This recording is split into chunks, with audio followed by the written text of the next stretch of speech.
Is that correct? Am I remembering that right? I don't remember who had it short or where, but it wasn't at the high, right? Was it Hojo maybe? It might have been Hojo. Ho ho. It wasn't ho ho. Ho ho. Ho yo. Hojo. Right, Hojo? All right, okay, it was somebody, right?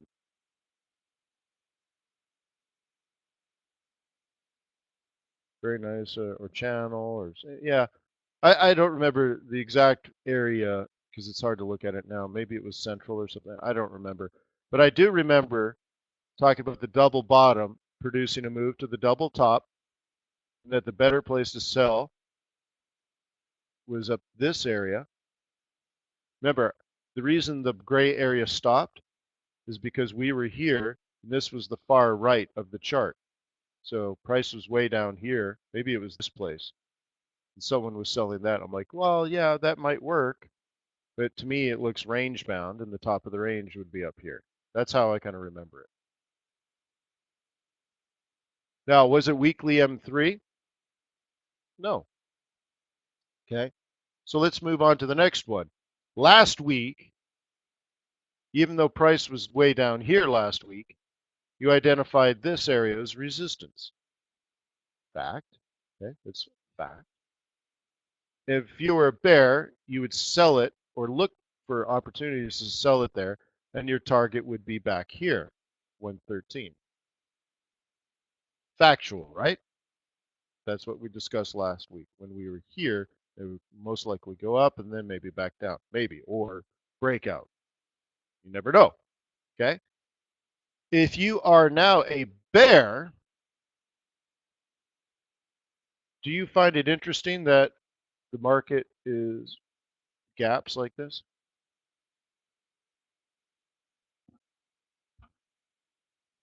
This is your new sell zone if you're a bear.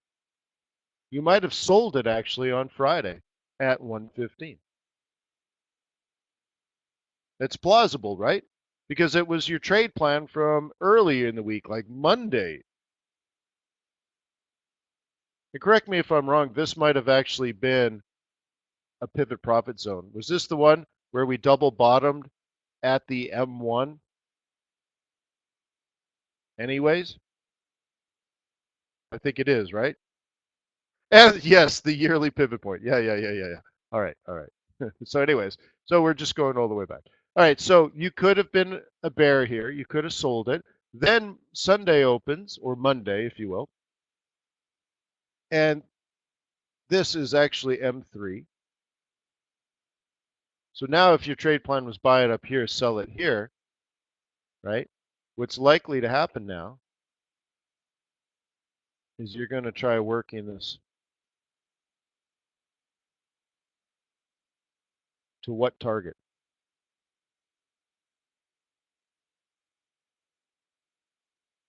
112.50. Spooky, isn't it?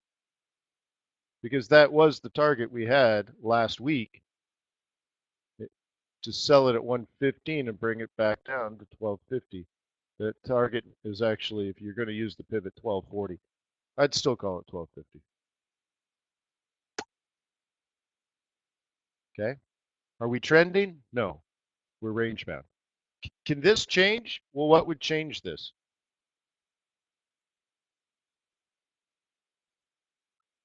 BOJ does nothing. Yen strengthens. Okay. Then it fades up to Wednesday. And then what?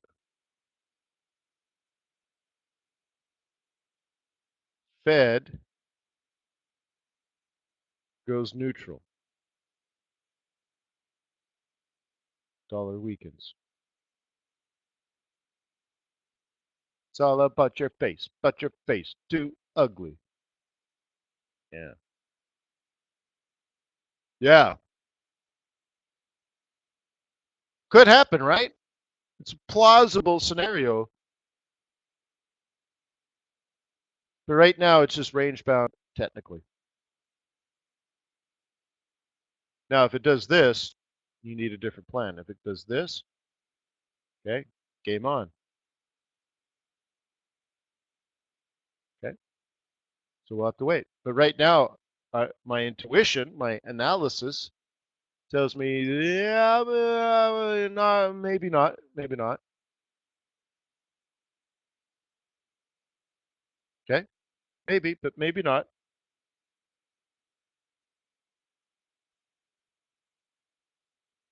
Okay. But notice the euro Turkish lira, the euro lira cross, exotic cross, was in a place last week where, right, where or let's say on Monday morning, opened at a place where I cannot buy. Is that true? Just, I can't buy it. Just totally impossible based on my rules of engagement. By the way, that's called a trade plan or a trade strategy, right? You should write these things down. Can you guys remember the euro lira, right? Where did it open? M3. Can I buy at M3 if I'm a bull? I want to swing trade, so I want to buy at M3. Price is above this central pivot point, so that's bullish, right? No, I cannot. Impossible, right? Just a fact is a fact, right? Just totally impossible. Like, oh, I can't buy that. But you're a bull, Wayne. Why not buy it? I just can't buy it there. That's all. Isn't it nice though when you organize, I guess, your thoughts? I could buy it, but just not at that price, right? You like paying too much for stuff? Nobody likes paying too much. You'd be a fool, right? So, like Chuck says, yeah, I could buy it, but not at that price. You joking? Right? Good. So, how about this? I'm a bull, let's say USD yen. Could I buy it here? Not up here. Okay, not up here. If I if I'm going to buy it, my buy zone is here.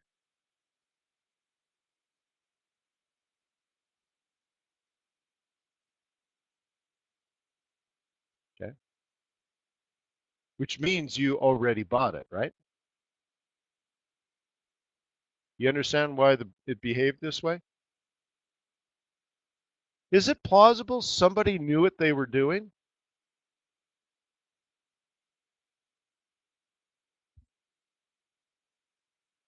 Is it plausible that someone said, "Oh yeah, well, I do want to buy USD yen. I have to get it down here to 114.34-ish." It's amazing, isn't it? So if somebody bought here and they knew what they were doing, and you bought somewhere else, it simply means that you don't know what you're doing, or you're not doing it as effective as somebody else. How much money do you think it takes to move USD yen? I know like euro dollar is what, like 30, almost 40% of the market, right? I think I had Ryan do this like a year and a half ago. Right, Ryan? Didn't we go through this at the Bureau? Yeah, at the BIS, the Bureau of International Settlements. And this was like 30 or 40. I'm going from memory. But wasn't like USD yen number two?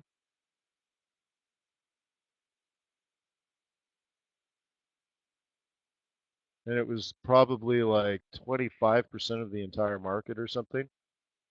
And then there was pound, and then it really dropped even lower. Oh, you still got it? So my point here is how much money does it take to reverse 25% of a $5 trillion a day market? A little, a lot, or Donkulous amounts of money. Yeah, Max is like, yeah, a couple of trill, right? I mean, big money, right? Yeah. So look, do market participants know what the hell they're doing?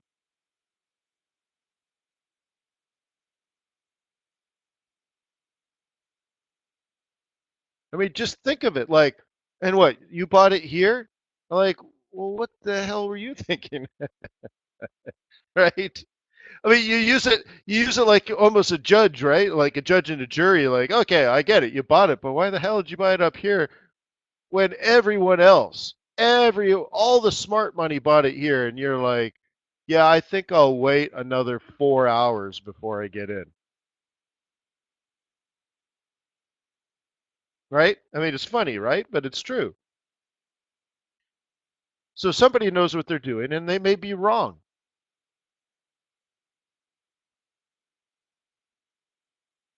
right? They might be wrong here,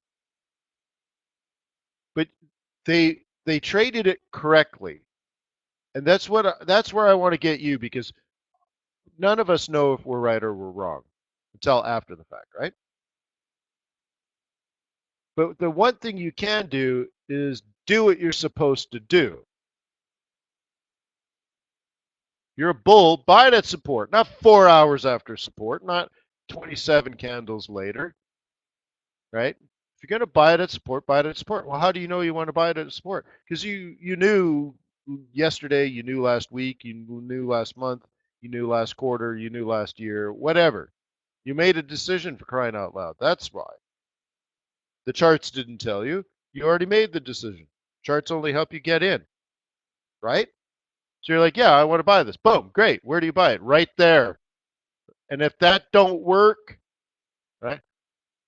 If that don't work, down there. So really, you can dissect this. Like you buy it at the central. There's one op. You buy it at the psych, which is the second one, and then the other one you would buy right here on the M2. But really, what I would do is I would combine. I would buy here and just assume my stop was down here, right? So it could do this, right? But the thing is, I want to see entries like I want to see like you're long here, you're long here, you're long here.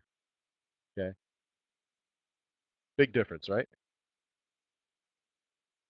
And you might have to use working orders if your entries are late because you get nervous and you're not sure, and oh, what about this and what about that, and you take a long time to pull the trigger. So I taught you, right? If you go back to my very first presentation in 2005, I think it was, at the Forex Trading Expo, the very first Forex Trading Expo.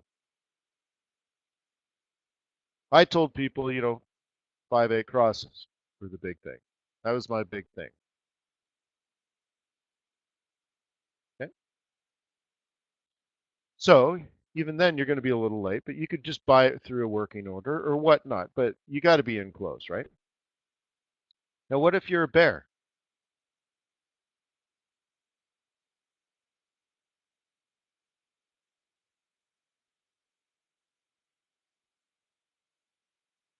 Okay?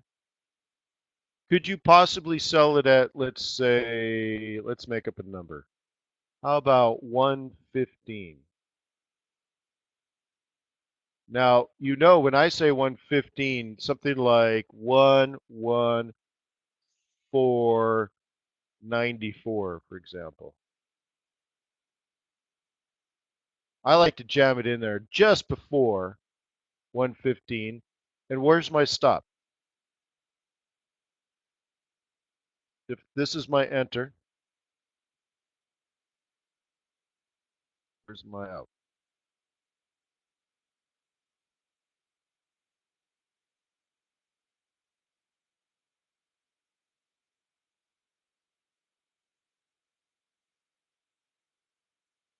It's got to be above 1152.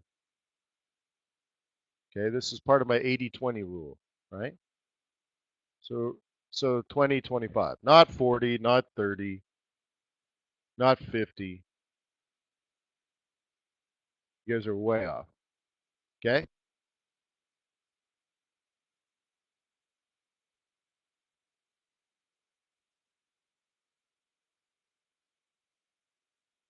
Okay, so 115 is about here. 120 is about here. Okay. Stop. Let's just call it here. Okay. And a bear is doing this. Okay. Does that make sense?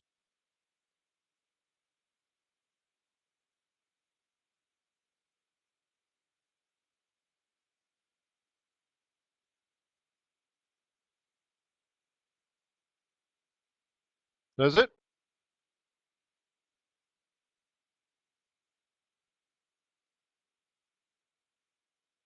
Does this look like something that I do every day, or does making it up? You're thinking like, man, I've never heard any of this before. This is weird. I think he's making it up. To me, this is like friend, right? That's my emotional response to stuff like this. I'm like, oh, I recognize that.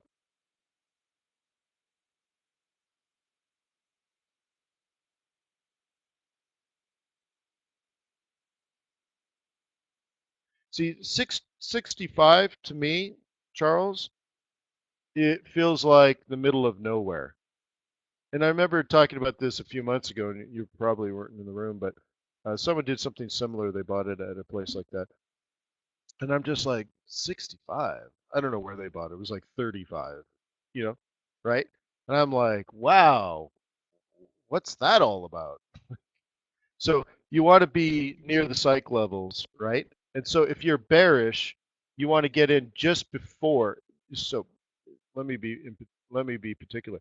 If you're bearish and you're below the psych level, then you want it to come up to the psych level, and just before you get there, you want to sell it close to 0, 0, but it could be 95, 94, 93, whatever.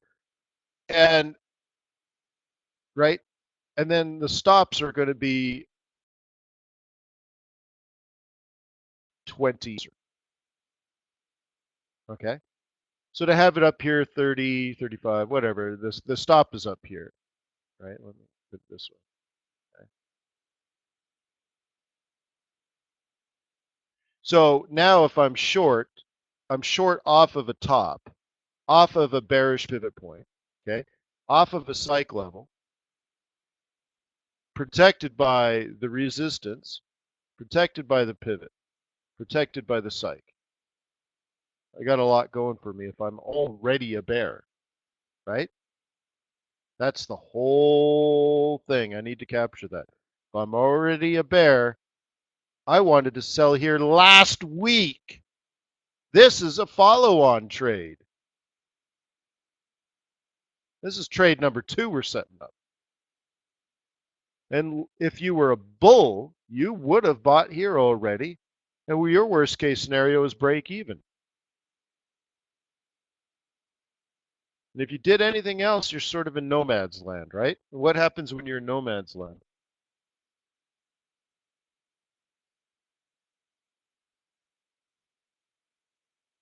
Yeah. Well, you're probably going to get shot in the head. The worst case scenario, you get shot in the butt.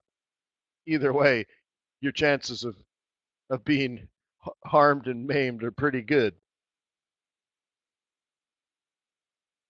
You don't want to be crawling across nomad's land, right? Bullets flying both ways.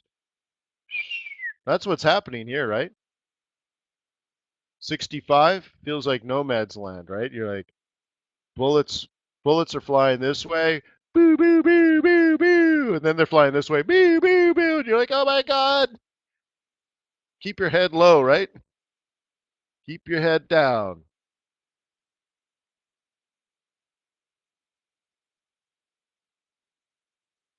But meanwhile, what you'd rather do is be in the trenches, right? Wouldn't you rather be in the trench than in the in nomad's land? Trenches are here. Trenches are here. There's some follow-on backup ones right down in this zone. So one side is firing this way, boom, boom, boom, boom. These guys are firing this way, boom, boom, boom, boom, boom, boom, boom, boom, boom. And you're like, yeah, let's have a picnic right here. This seems like a nice place for a picnic. You're throwing out the picnic blanket and sitting down with your little wicker basket, putting out the little cups and saucers,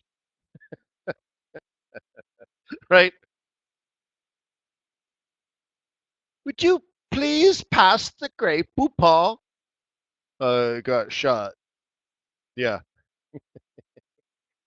So, anyways, can you picture that? Can you picture that? One side, the French are shooting toward you. On the other side, the Germans are shooting toward you. They're in their trenches, and you've set up your little picnic in your picnic basket. The pickles, your little cucumber sandwiches, your Grey Poupon, right? You're like, this seems like a good place, right? Can you picture it? Literally, can you create a picture? Yeah, who brought the frisbee? Oh, wait, that's an anti-tank mine. Yeah, same thing. Yeah. If you can picture it in your mind, like literally see an image, you have a much greater chance of remembering. So if you don't have an image yet, I want you to somehow create one, maybe even draw it.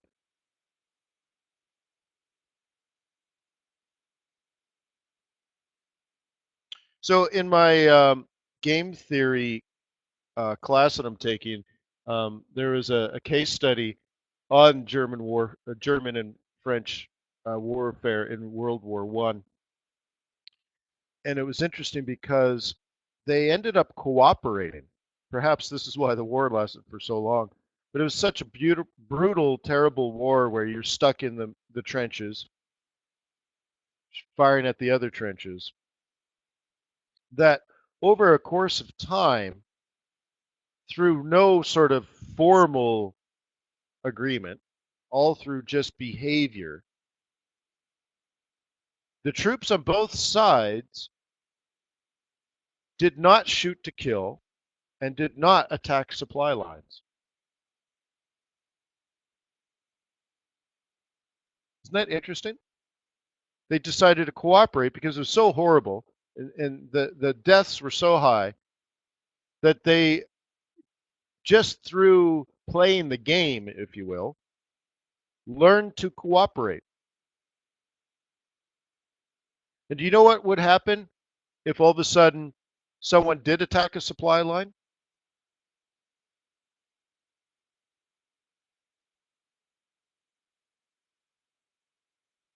You would, the other side would retaliate with everything they had. And they would come at you with everything and absolutely annihilate you. Full force because you broke the treaty per se. This is not a treaty of governments. This is not a treaty of generals. This is men in the trenches. So you never wanted to break the unofficial truce because you would be punished, and therefore your best chances of survival was through cooperation. How interesting is that? So someone was, but the someone was like a social level. The men in the trenches, not someone saying, "Well, to hell with them. They attacked a supply line. Go, go get them, boys." No, it was just if you broke the trust, you had to pay the penalty. And you'll find the same thing in business, which is Also very interesting, right? So anyways, so there's maybe that's what's on my mind there. But if you can get a picture in your brain, or if you have to just literally draw it, draw you draw yourself setting up a picnic in the middle of no man's land, right between the bears on one side, the bulls on the other side, and you want to play in here for some reason. And if you can do that, you'll remember and you'll try to avoid that okay. So core PCE 0.1 month over month as expected. Don't have annual yet. Personal income lower than expected. Spending as expected. The PCE deflator as expected. No annual numbers yet.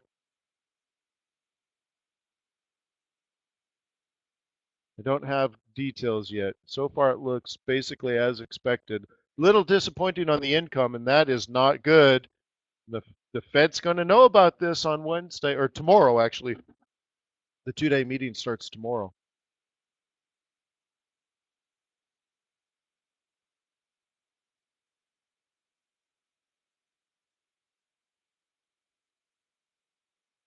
Uh, 1.7, 0.5, deflator, a little disappointed.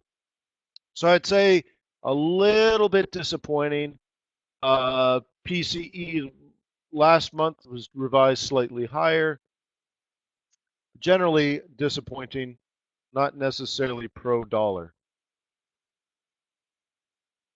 Whale oil be.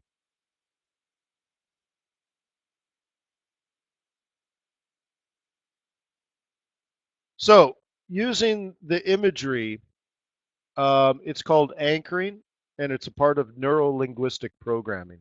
So if you can do it, what you're actually trying to do, and this is just one small step, but what you're trying to do is actually reprogram your brain.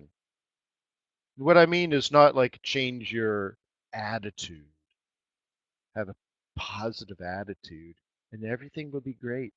No, I actually mean physically changing your brain. It will like literally or literally physically change the shape of your brain and the way that each synapses is attached to other synapses so that brain waves can move around each other as you think will actually change. I'm actually talking about rewiring your brain. You can do it.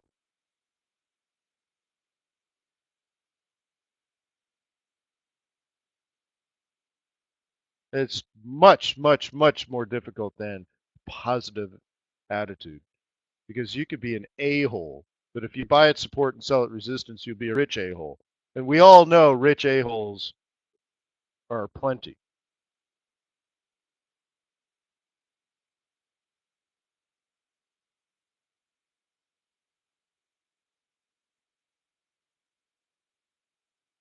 So don't tell me positive attitude is what makes people successful.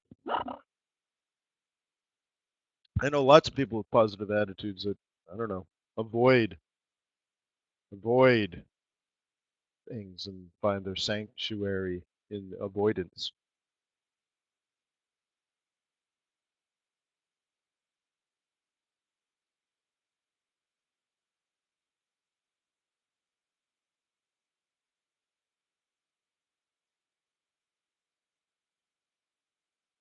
There you go, Artem. All right. So, anyways, yeah, there's my positive mental attitude of the morning. If you're going to be an a-hole, be a rich a-hole. All right. All right. Oh, we're so against consumerism. We don't value ourselves by the things that we buy. We just sit on the beach and we breathe organic air. Yeah, well, all right. If you want to be a beach loving hippie, why not just be a beach loving hippie? Why not wake up in the morning and do your job? Oh, we're just no, no, that's not how we identify ourselves. Yeah, all right. Avoid your day job. Great. All right. Same sort of thing. That's the cell zone. human seaweed, right? We reject your commercialism. We're gonna live in a teepee. Yeah, great. Enjoy your teepee, dude.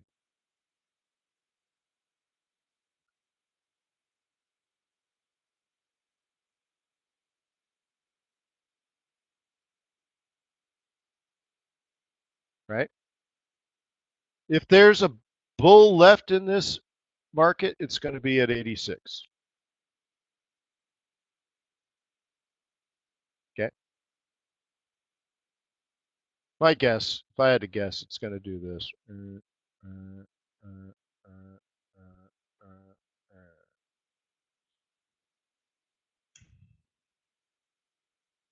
Okay.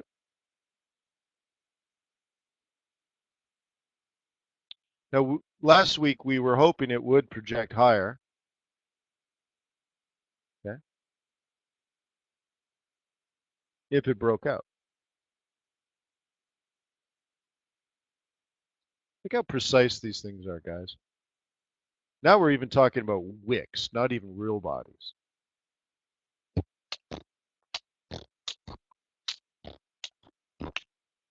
What did they do Friday afternoon? Get out!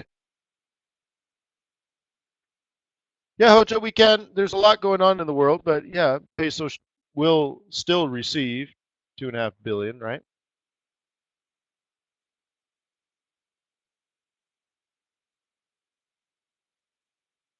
But but I'm just pointing that out. That's pretty amazing, right?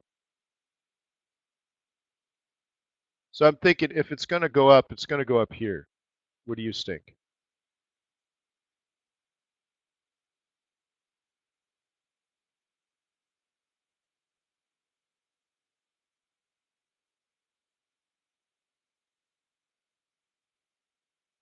Okay. And if it goes up, that means the BOJ acted in such a way and the Fed acts in such a way that would allow this pair to go from M2 to M4. So your trade plan is buy it at 86, target 88 if you're a bull.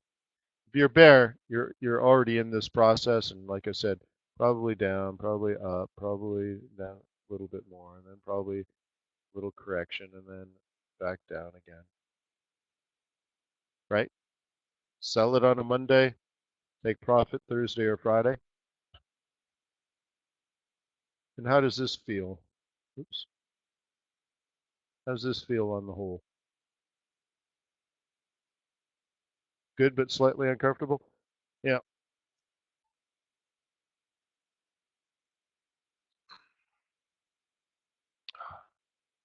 Guess I can take my sweater off.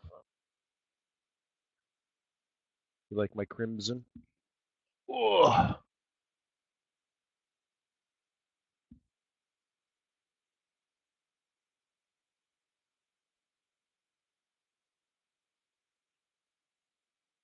Ah.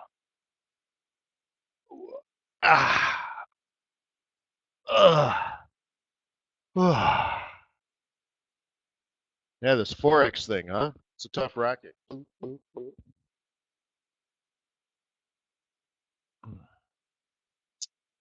Good morning, world. Beautiful sunshine, blue skies. The lake is sparkling with golden reminders of happiness. Very nice.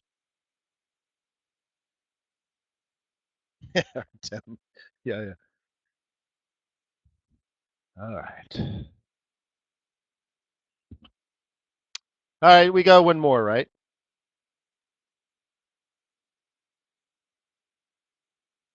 Let's see. Aussie yen, we did Kiwi yen. Do you want to do Kiwi yen? All right, let's do Kiwi yen and then maybe squeeze in a pound yen or a CAD yen. But let's try to do them faster, right?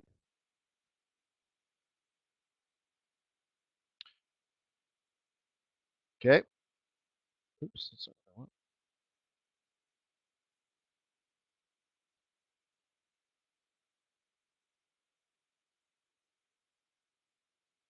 Okay. There are two swing trade opportunities on Kiwi Yen. You sold it at the open as close to M3 as you could, or you're buying it now. Which one's right? I don't know. Are you a bull or a bear?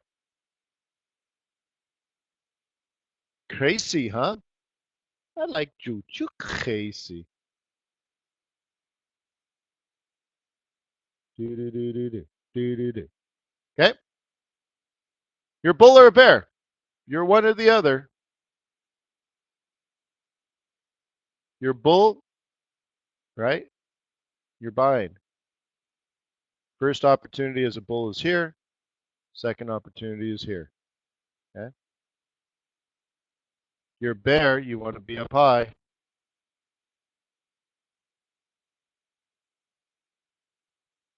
So you choose. That's it. Yeah, you're gonna have to make decisions.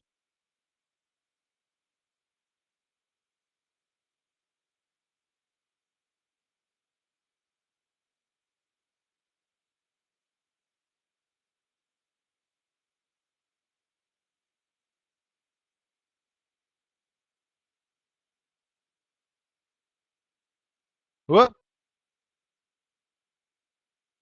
you're either right or you're wrong. CAD now, not Kiwi. CAD. What's the sell zone?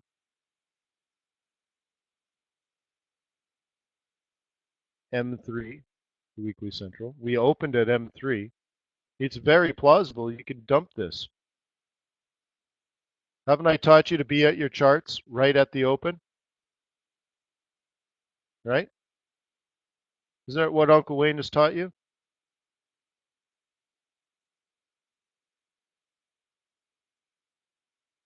M3, M3, M3, M3. Also, outside of the pivot profit zone on a Friday, you've been taught to short into the new weekly central, right? Now, this isn't the world's greatest, but it does fulfill itself. And if you're a bull, you're bummed out because you didn't hit here yet, and it looks like it wants to go up. Then it probably won't. And if it does, it doesn't matter because you're not in it. So you either buy it at the weekly central. So what it did is came down to tickled 87 and went up, or you buy it here. And if it doesn't do that, who cares? Excuse me. You don't care because you're not in it, so who cares? You right? You're in control of your trading. You might not be in control of the market, but you're in control of your trading. All right. The market opens up. You're at a weekly M3 Monday morning. Do you buy it?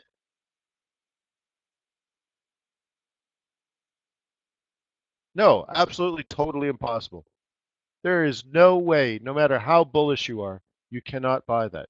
You can sell it. Okay. And the sell that you're looking for would be this way. Your target would be M1. So you're selling it at 45. I believe that was our target last week, right? Wasn't it? Pound yen, trade it up to 145 and dump it or take profit, right? That was the trade plan, right? Amazing, huh? Okay. So now maybe it comes back down. Or just as good, right? Just as good if you're still a bull, you buy it in this zone where we are now. So what are you doing, son? Did you buy it at a buck 43 or not?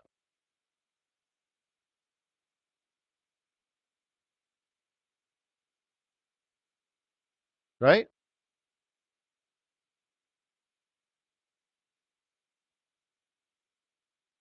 So in a swing trade, you could do something like this. If you're a bull, you buy it close to 143.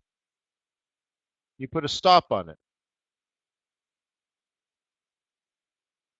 like 100 pips, right? 100 pips on this thing's only down here. It's pound yen, man. What can I say? Pound yen, I often have 150 pip stops.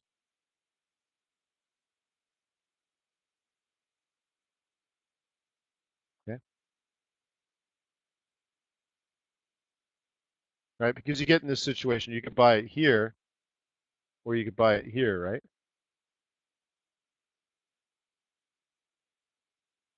Roll reversal weekly S1, which just gets you to weekly R1, which is actually right at the top here.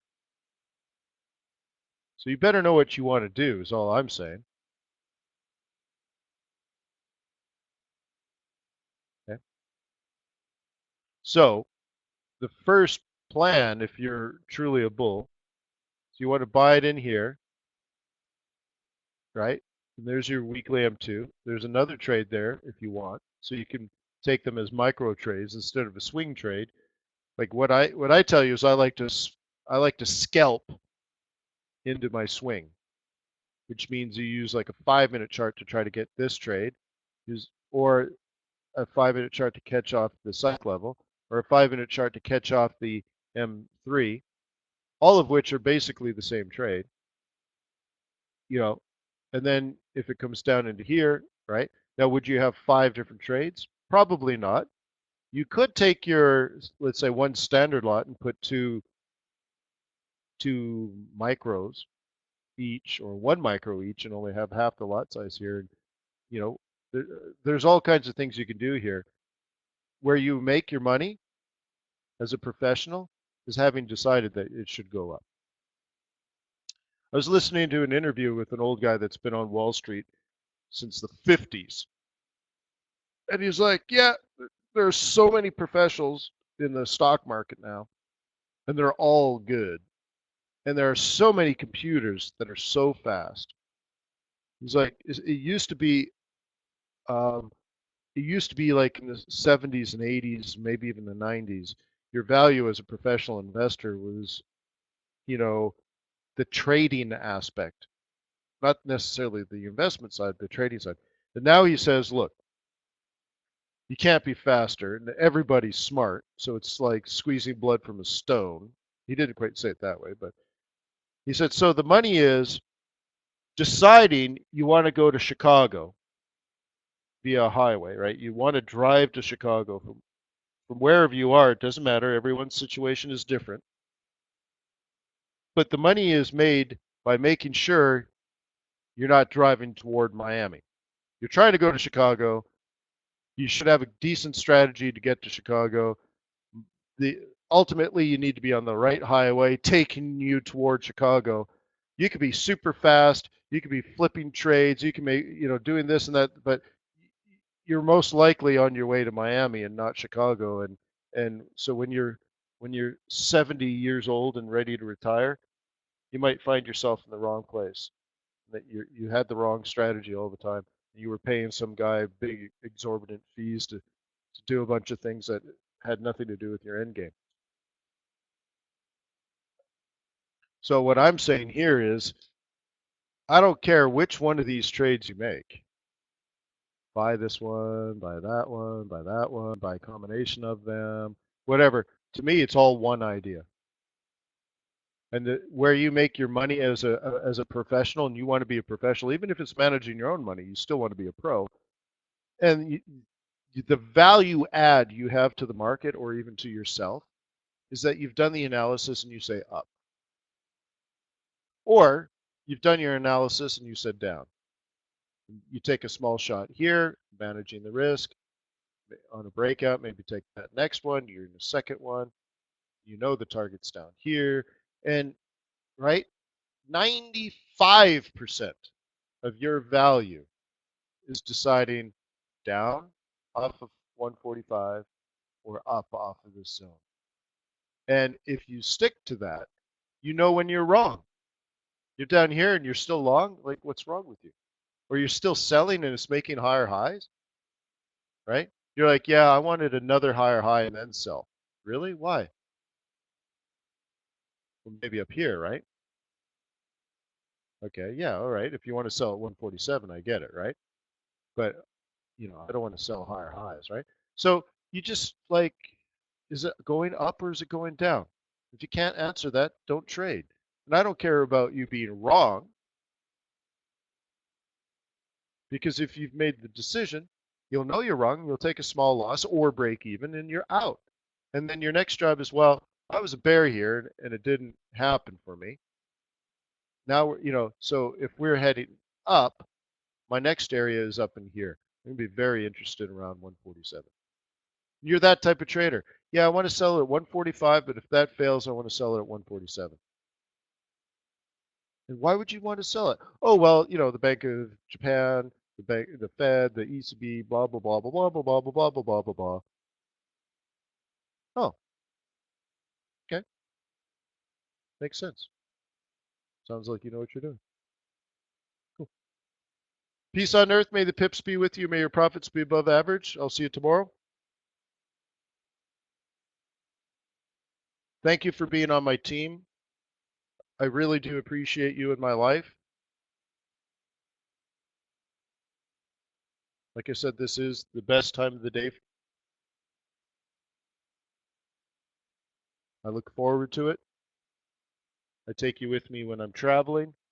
I take you with me everywhere. I trade with you when I'm sick. I trade with you when I'm grumpy. I trade with you when I'm ecstatic.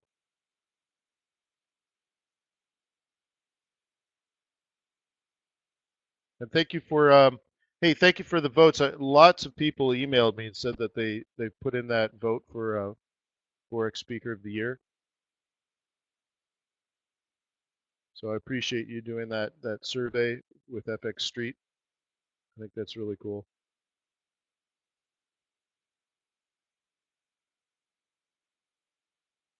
Cool. Yes, thank you. Thank you, Nick.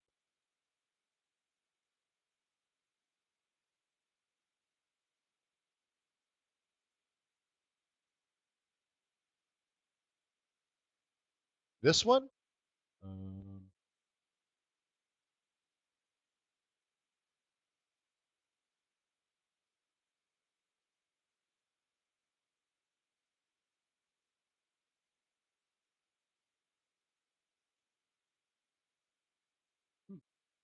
it doesn't have I must have had this one programmed. This one doesn't have a name.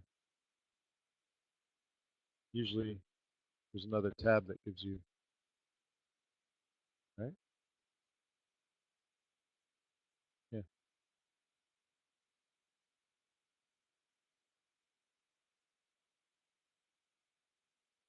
Yeah, there's tons. There's tons. Pivots or pivots or pivots. All right. See you tomorrow, guys. Take care of yourself. Yeah.